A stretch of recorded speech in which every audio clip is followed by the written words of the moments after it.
Well, I'm shocked that so many of these kids don't know who Mr. Rogers is. It's discouraged. I asked somebody about the Beatles the other day, and Beatles, what is that? We kill those things in our house. Well, it just goes to show you, oh my gosh. You know, somebody was saying the other day to me that the difference between generations is now 6 years. So like a 21-year-old has little knowledge of what 14-year-olds are doing. So you just kind of have to keep on top of it. And you see how fast the world's changing. So, that's why some of the stuff that, like we're 3 generations behind somebody my age is we're having to filter through 3 or 4 generations to really kind of discover what's happening. Well, this is a story that you have heard probably more than once. And if you went to Bible school as a kid, you probably studied it in your Bible school class. And I heard this. I remember these flannel drawings of the Good Samaritan. Don't you remember seeing them in Bible school? So so I'm going to read the story again to you. Sometimes the good thing about the Bible is when you read something, when you read it a second time and a third time, or it's always something new. It's a living document. And so let's kind of go through this story of the Good Samaritan and see what we can kind of pick up. Are we ready? Here we go. One day, an expert in the law, this was a lawyer, stood up to test Jesus by asking him a question. Teacher, what should I do to inherit eternal life? In other words, really, how can I get into your kingdom? How can I, live forever? And Jesus says, well, what does the law of Moses say? How do you read it? Most of the time, Jesus answers a question with a question. And the man answered, well, you must love the Lord your God with all your heart, all your soul, all your strength, all your mind, and then you must love your neighbor as yourself. Right, said Jesus. Do this and you will live. And then the man wanted to justify his actions, so he asked Jesus, well, who is my neighbor? And Jesus replied with the story. Well, a Jewish man was traveling on a trip from Jerusalem to Jericho, and he was attacked by bandits. And they stripped him of his clothes, beat him up, and left him half dead beside the road. By chance, a priest came along. But when he saw the man lying there, he crossed to the other side of the road, passed him by. Then a temple assistant walked over, looked at him lying there, but he also passed by on the other side of the road. Then a despised, nasty, sickening, terrible Samaritan came along, and when he saw the man, he had compassion on him. Going over to him, the Samaritan of all people, soothed his wounds with olive oil and wine, bandaged them, and then he put the man on his own donkey, put him in his own Volkswagen, in his own Cadillac, and took him to an inn, even though he stunk up the car, where he took care of him. The next day he handed the innkeeper 2 silver coins, telling the innkeeper, take care of this man. If his bill runs higher than this, I'll pay you the next time I'm in the Holiday Inn. Now, which of these 3 would you say was a neighbor to the man who was attacked by the bandits? Jesus asked. And the man said, well, obviously, the one who showed him mercy. And then Jesus said, well, yeah, go now and you do the same. You do the same thing. Well, the fact of the matter is, there was a Mr. Rogers. I remember when I was, I used to watch it when I got home from work, and it was one show I could watch, it put me right to sleep. You just watch it, you went along, you were zoning. But Mr. Rogers always started the show out in exactly the same way. You kind of sang a little bit of it, but we kind of have the video of the beginning of Mr. Rogers. See if you remember this little piece. I hope we do, yeah. He has to switch it over, so we'll see how it works. I tried to find a sweater. They don't make zip sweaters anymore. They don't make them. Can give you a good feeling. It's such a good feeling. Well, that's a good feeling. There's another one called Beautiful. You know the Beautiful Day in the Neighborhood, so he's waving to me, forget it. But the point of the matter is, he would go zip almost to his neck. The point is, he was just such a nice guy. As a matter of fact, like Susan said, Mr. Rogers said it's not a big. He didn't even consider himself to be a movie star or television star. He just said, listen, I used to just go visit people in their homes every week, and they would let me in. Well, you know, as Methodists, we talk a lot about grace. And if you really think about what grace is about, it's really kind of a scandalous thing. Because if you look at what Jesus said about grace, is that he did not limit it to any kind of preference. In fact, he almost intentionally went out to the socially marginal people. In fact, Jesus himself said, excuse me, that he was the friend of tax collectors and sinners. He didn't say he was the friend of church people, although he might have been. But the fact of the matter is, his own confession was, I'm really buddies with sinners and tax collectors. In fact, basically, all of Jesus' ministry was offensive. Now, what I'm saying to you is this. When Jesus talked about grace, he would say, the people that you and I would never have anything to do with, never let them move into our neighborhood or come near us. Those are the people that I'm talking about when I talk about a neighbor. You follow? And that is contrary to what we believe. Now, I mean, it's just hard to do it. No one has ever said that being a Christian is easy.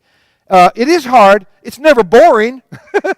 but the fact of the matter is difficult. And so when you and I do like Jesus says, people say, what's up with you? And that's how we attract them. As a matter of fact, in the Bible it says, the church grew. Why? Because people saw how the people loved others.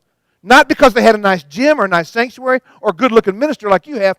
It was because they loved each other. Okay. And so this story comes along. We have this anonymous Jew who's going down, we don't even know the guy's name, who's going down this road from Jerusalem to Jericho. It is a dangerous road. There are robbers on the road, on the way. And it is probably one of the best-known parables about love your neighbor that's in the Bible that I honestly know of. But the burning question here is not about whether we should love our neighbor, but who in the heck is it? I mean, you know, who is this person, Jesus, that you're going to call a neighbor? And the parable, unfortunately, for those of us who want, people like me who want to be selective, puts no limit on who the neighbor is. So, you can see how scandalous that is. And even worse is this. Jesus says, this despised person, the person that you and I wouldn't even come around. I remember we used to call them cooties when I was in school, who had more cooties than you could possibly think of. That's the neighbor. That's the person I'm talking about. And so the story begins, a certain Jew was going down from Jericho to Jerusalem. A Jewish listener, if all of us were Jews and we heard Jesus tell the story, we would assume, although Jesus doesn't identify that, we would assume that the traveler was Jewish. And he was going down the road, and he comes into this misfortune, and they beat him up and they throw him in the ditch. Well, two of these religious leaders come by. Now listen, I thought the story was about the religious leaders, Billy. I thought, well, this is talking about how those of us who are preachers, we think, you know, we're big time.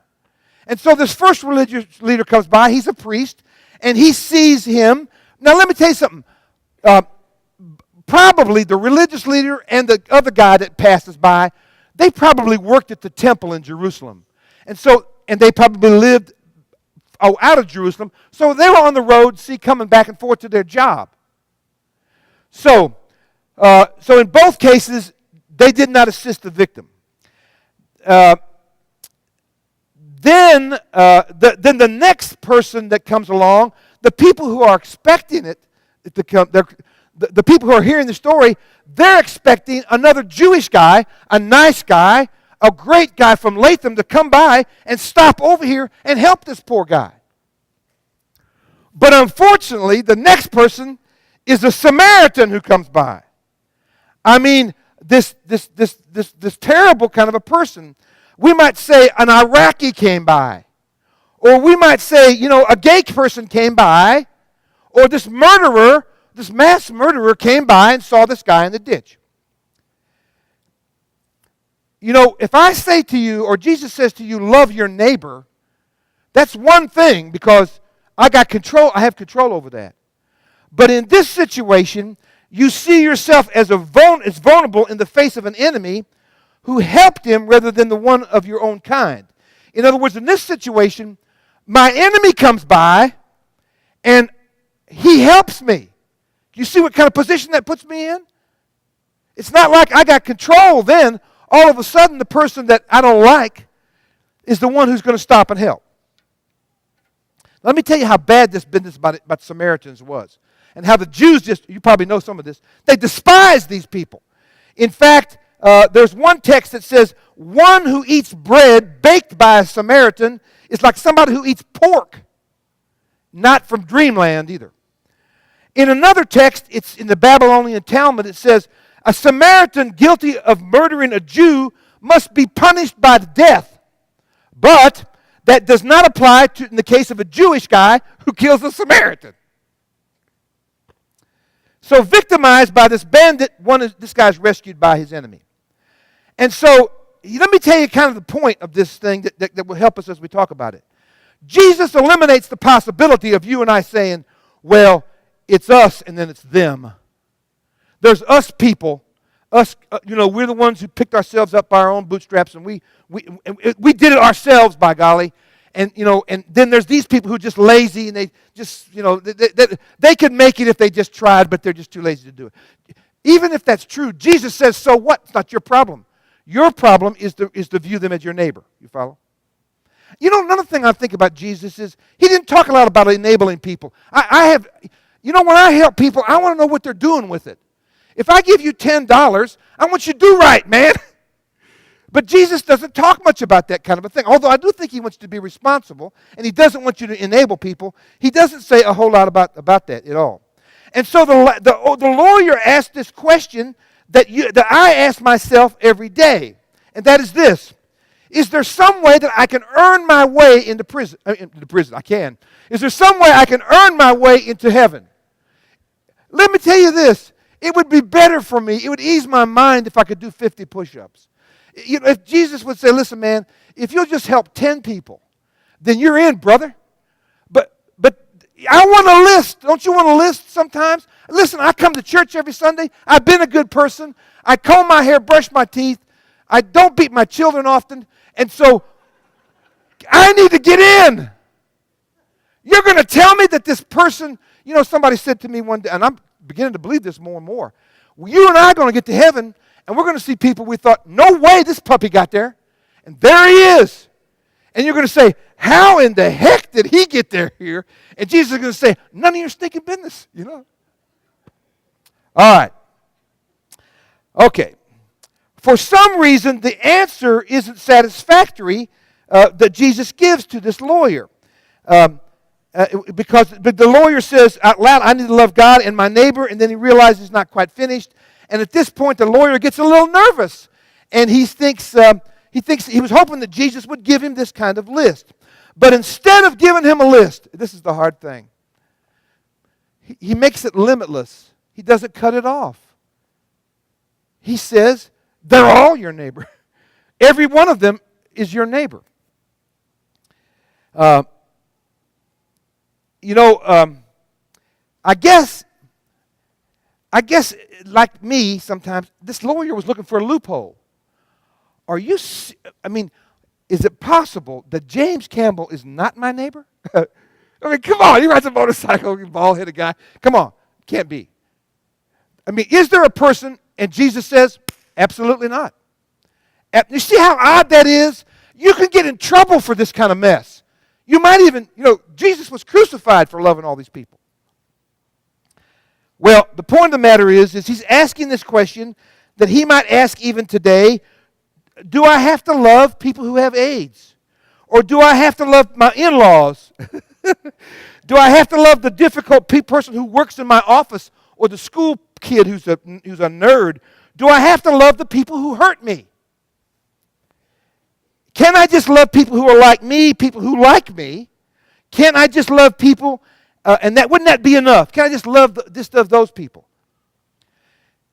Jesus is edgy. In fact, I would think this. If Jesus was alive today, he would probably have a nose ring and tattoos up his arm, maybe pink hair. I think he would kind of climb out, and I don't know, I don't like to think that. I would think that Jesus is like me, But the point of the matter is, we are to be like him. You see the difference?